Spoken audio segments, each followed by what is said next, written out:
condensation there. She is freezing cold.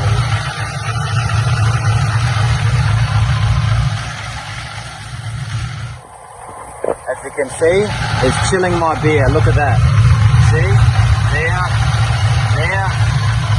Lots of condensation down here on the pipes. If you're wanting to find out how to chill your beer using your car, watch the rest of this video and I'll show you how.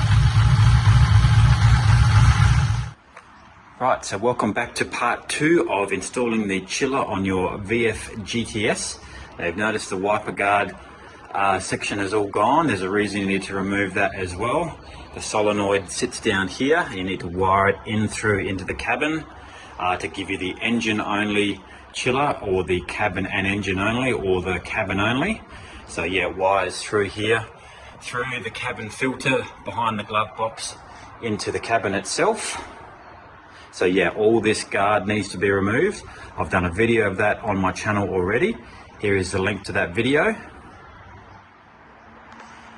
So whilst we've got everything off, we're going to actually replace this. This is a 12-litre reservoir here that sits here.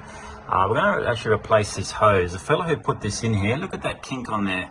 I've known that's been, they just haven't got around to doing it. So that's from the blower into the 12-litre reservoir that's there. Yeah, that's pretty shit actually. Let's change that over.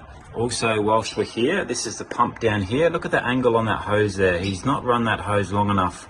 And it's also cutting into the body of the car here. There's one of that's not split.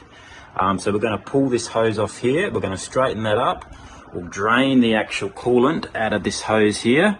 We'll probably replace that hose as well. But this part here is not part of the chiller install.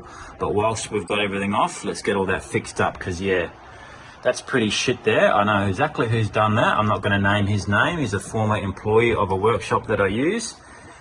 So yeah, let's get all that all done whilst we're doing the chiller install.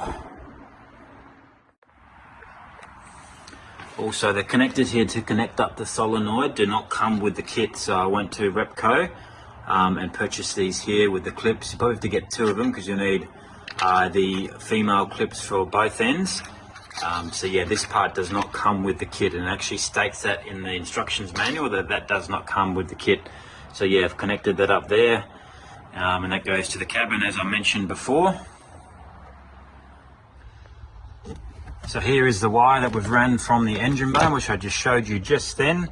Now a lot of guys put the switch sort of here in the center console. I can't do that because I've got the tacos there. So I'm thinking sort of somewhere underneath here. Depends on where my leg rests or where it sits when I'm driving, so I'll test that out shortly. Somewhere around here. So you need to obviously get a trim tool and remove all this. So that's the switch for the cabin and engine only as well. So that comes with the kit that's supplied from the supplier. But yeah, we'll get this wired up here and we'll get a good nice little sort of location where it's going to go. So you're probably asking what's going on here with this hose. We're going to change that. That's actually the standard hose that comes with it from factory. So this is the feed in from the chiller. That's the hose we're replacing, 250 psi. We're just going to clamp it there for the moment. Now you'll need to change these connections in the future if you're doing this.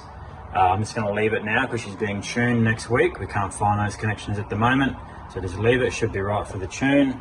So that's the feed back out into the 12-litre reservoir. Once that's done, we can then put the air pod back in, connect it up to the throttle body. We'll check all our connections here, make sure all the screw terminals and whatnot are nice and tight. We'll then bleed the system with the coolant down there. We'll put that through the system, make sure that's all good. So once the coolant's in there, you need to put the front bar back on, make sure there's no leaks anywhere. Once that's done, you can then get your aircon regassed.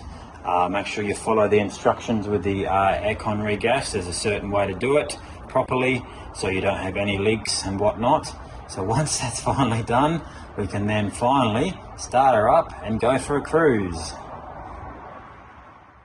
Now, if you've got a 12-litre reservoir, I suggest you go and purchase one of these connections. There's a product code there. There's your 12-litre reservoir. So this here screws onto here. So that's pretty much all the way down nearly. So you've got your line from your chiller, goes into the blower. to the crawler brick, comes back out into the 12 litre reservoir. So if you've got this little extender arm here, it's perfect for when you're putting a bend on, that'll sit just there nicely. So you can see lots of condensation build up there, also on the hoses, especially going into the reservoir down there. These hoses are freezing cold. Also down here, you can see a lot of condensation built up there as well.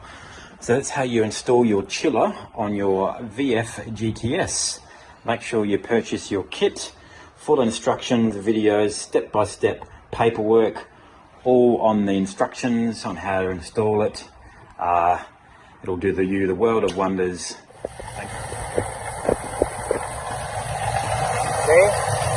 Look at all that condensation there.